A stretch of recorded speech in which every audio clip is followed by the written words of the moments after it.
चाचा कमाल हाथ में चाय का कप पकड़े हुए समीर के ऑफिस में दाखिल हुए। साहब जी, आपकी चाय। समीर ने चाचा की तरफ देखा। चाचा बैठ जाएं। हमारी इस कहानी को आखिर तक जरूर सुनिएगा और इस कहानी के बारे में हमें कमेंट्स करके जरूर बताइएगा। चाचा समीर की तरफ देखते हुए कुर्सी पे बैठ गए। चाचा जी, आप तो जानते हैं 1 साल से कोरोना की वबा फैली हुई है।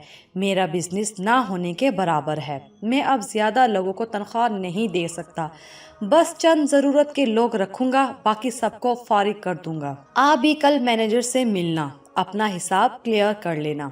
अब मुझे आपकी जरूरत नहीं है। चाचा हसरत भरी निगाहों से समीर की तरफ देखने लगे। चाचा के चेहरे पे परेशानी आया थी। वो न जाने किस सोच में डूब गए थे। समीर ने चाचा को आवाज दी, लेकिन चाचा जैसे सुन ही नहीं रहे थे। समीर ने जोर से आवाज दी। चाचा किसी दर्द भरे ख्वाब से जैसे बेदार हुए थे। सफेद दाढ़ी, बुढ़ापा, कमजोर कांपते हाथ।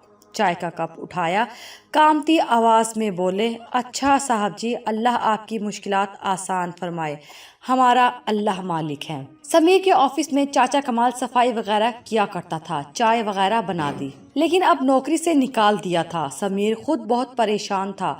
कोरोना की वजह से कारोबार बिल्कुल खत्म सा हो चुका था। अपनी जगह वो भी सच्चा था, लेकिन क्या कर सकता था। पहले कॉन्ट्रैक्टर भी पैसे नहीं दे रहे थे। समीर घर आया, बहुत परेशान था। बीवी को आवाज दी, हिजाब, मेरे लिए एक कप कॉफी बना दो। हिजाब पास आई, सब ठीक तो है ना? आप परेशान से लग रहे हैं। समीर ने लंबी सांस ली। क्या बताऊं, बैंक से लोन लेकर कुछ कॉन्ट्रैक्ट साइन किया था।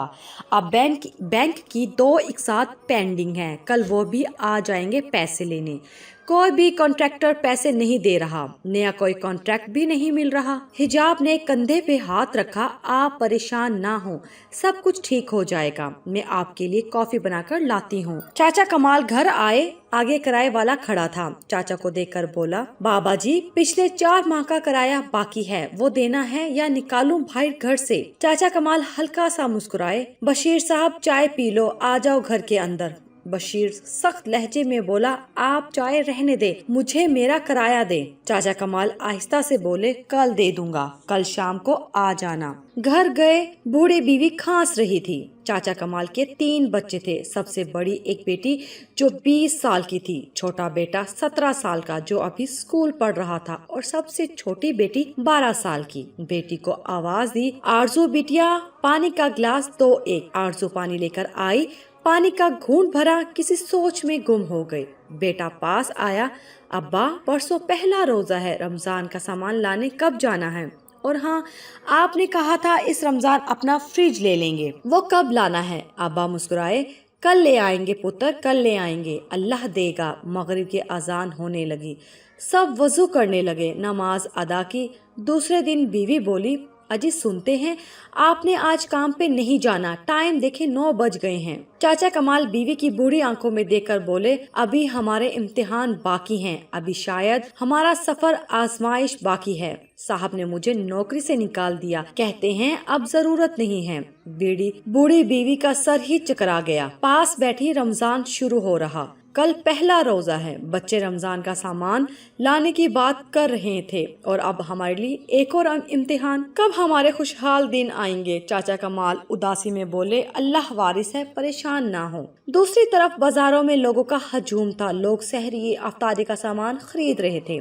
सब सेब, केले, तरबूज, रूह अफ़ज़ा वगैरह लोग लिए जा रहे थे। चाचा कमाल का बेटा अपने दोस्त के साथ बाजार गया। उसके दोस्त ने भी सामान लेना था। चाचा कमाल का बेटा मुजम्मिल हसरत भरी निगाहों से देख रहा था। लोग कितना सामान लेकर जा रहे हैं। मैं भी अब्बू को जाकर कहता हूँ, हम भी रमजान के लिए सामान ले जाएं। इधर चाचा कमाल ऑफिस से जो भी हिसाब मिला था, वो सारे पैसे लाकर मालिक मकान को दे दिए। अब जेब फिर से खाली हो गई। परेशानी का आलम था। जानता था बच्चे बाजार जाने का कहेंगे, बच्चों का सामना कैसे करता। हिम्मत की घर चले गए। बेटा देखकर बोला, अब्बा, आप ही ने ये सामान की लिस्ट लिख कर दी है, चलो हम भी सेब पहले लेकर आते हैं। आंसू पलकों के पीछे छुपा लिए, आहिस्ता से बोले, पुत्र, मुझे परसों तनख्वाह मिल जानी है, फिर जाकर ले आएंगे। मुजम्मिल अफसुर्दगी में बोला, अब्बा वो हमारे हमसाए का बेटा है ना, गफ्फार, मेरा दोस्त, मैं उसके साथ गया था, वो पूरे 5,000 का सामान लेकर आया है। अब्बा चुप हो गए। आज पहला रोजा था। सहरी में खाने के लिए क्या था? वही रात का बना हुआ खाना। चाय बनाने के लिए ना दूध था, न खाने के लिए दही। रात की बची हुई सब्जी गरम की, सबने सहरी की इबादत करने लगे। अफ्तारी का वक्त था। बड़ी बेटी ने दाल चावल बनाए। छोटी बहन को बोला, जा हमसाए के घर से बर्फ मांग ला। छोटी बहन ने एक घर का दरवाजा खटखटाया। एक औरत ने दरवाजा खोला। हाँ, क्या है? आंटी, मेरी आपी कह रही हैं थोड़ी बर्फ देना। वो औरत मुंह बनाकर बोली, कोई नहीं है बर्फ, हर रमजान तुम लोग आ जाते हो, हमने ठेका लिया हुआ तुम लोगों का। छोटी बहन आफिया खामोश हो गई। वापस आने लगी। वो औरत बोली, रुक जा, आज ले जा, कल से ना आना। शाजिया भी रोजे से थी। बर्फ ला कर दी आपी को। आपी से कहने लगी, आपी, आंटी ने इतनी बातें की हैं कि मैं नहीं जाना कल से बर्फ मांगने। आपी समझ सकती थी, खामोश हो गई। सब अफ्तारी के लिए बैठे थे। सादा पानी, चंद खजूरें दस्तरखान पे थी। आजान हुई, अफ्तारी करने लगे। छोटी बेटी बोली, अब्बा जी, जिनके घर में बर्फ लेने गई थी ना, वो सेब वाला जूस बना रहे थे। उन्होंने इतना ज्यादा फ्रूट काटा हुआ था। वो ना लाल वाला मीठा पानी होता है ना, वो भी बना रहे थे। अब्बा, हमको भी ला कर दो ना। चाचा कमाल ने सर पे हाथ फेरा, मेरी बच्ची, अल्लाह देगा हमको। बेटा कहने लगा, अब्बा, मैं कल मस्जिद में अफ्तारी किया करूँगा, वहाँ लोग बहुत सारा सामान देते हैं। माँ आहिस्ता से बोली, कोई जरूरत नहीं, घर ही रहो। आज 10 रोजे गुजर गए थे। बच्चे हर रोज पकोड़े, समोसे या फल फ्रूट का कहते, अब्बा हर रोज टाल देता। मुजम्मिल जिद करने लगा, अब्बा हर रोज गर्म पानी से अफ्तारी करते हैं, कुछ भी नहीं है घर में, हमको आज सेब केले ला कर दो। चाचा कमाल मुस्कुराने लगे, अच्छा मैं जाता हूँ बाजार, लेकर आता हूँ। चाचा कमाल बाजार गए। पास सिर्फ 30 रुपए थे।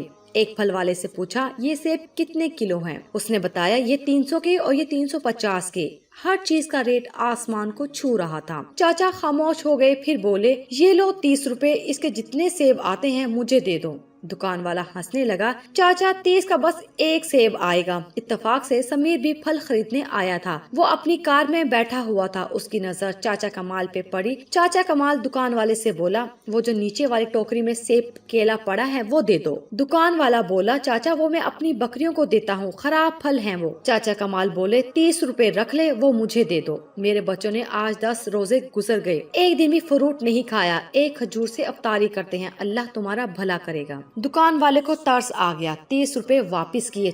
जा चाचा, टोकरी उठाकर ले जा। समीर सब कुछ देख रहा था। चाचा कमाल दुआएं देने लगा। खराब फ्रूट की टोकरी से कुछ सही फल एक शॉपर में डालने लगा, साथ दुआएं दे रहा था। ये मंजर देखकर समीर की आंखों में आंसू आ गए। उसे अपना अफ्तारी का दस्तरखान याद आया। तरह तरह के फल, पकोड़े, समोसे, बिरयानी, जूस, जामे शीरी। दिल में एक तड़प सी पैदा हुई।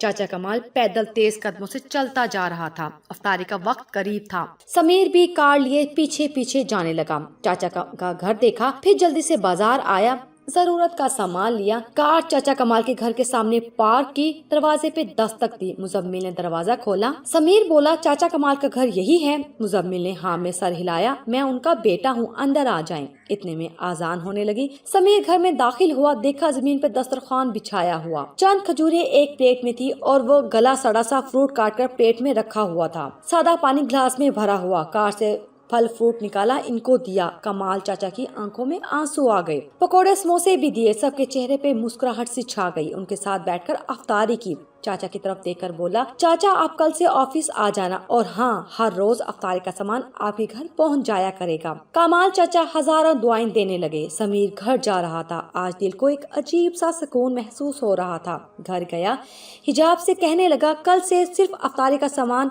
सिर्फ जरूरत का काटना। अफ्तारी एक खजूर से भी की जा सकती है, लेकिन बहुत से ऐसे लोग हैं जिनको एक खजूर भी मैसर नहीं। कल से कुछ फ्रूट चाचा कमाल के घर भेज दिया करना। इतने में फोन की घंटी बजी। दूसरी तरफ से दूसरी कंपनी का मैनेजर बात कर रहा था। सर, आपके अकाउंट में 20 लाख रुपए ट्रांसफर कर दिए गए हैं। मजीद बाकी के पैसे आपको ईद तक मिल जाएंगे। समीर आसमान की तरफ देखने लगा। एक सुकून उसके चेहरे पे छलक रहा था। कहने लगा, हिजाब को पास बिठाकर बोला, आज बहुत खुश था। छोटी सी नेकी ने कितना कुछ बदल दिया। चाचा कमाल के घर मुस्कुराहटें खुशबू बनकर महकने लगी। समीर की कंपनी को پیسے مل گئے۔ رمضان کریم آ چکا ہے، اپنے آس پاس ایسے لوگوں کا خیال رکھنا۔ آپ کے دسترخوان پہ طرح طرح کے کھانے موجود ہیں تو سوچنا کسی کے گھر میں شاید ایک کھجور بھی نہیں ہے۔ رمضان عبادت کا مہینہ ہے، کوشش کرنا آپ کی چھوٹی سی نیکی کسی کے چہروں پہ مسکراہٹ بکھیر دے۔ مستحق لوگوں تک یہ خوشیاں پہنچانا، شاید اللہ پاک کو آپ کی یہ نیکی پسند آ جائے اور وہ رحمتوں کی برسات کر دے۔ یہ تحریر پڑھ کر اگر کسی ایک گھر تک بھی مدد پہنچ گئی تو مقصد پورا ہو جائے گا۔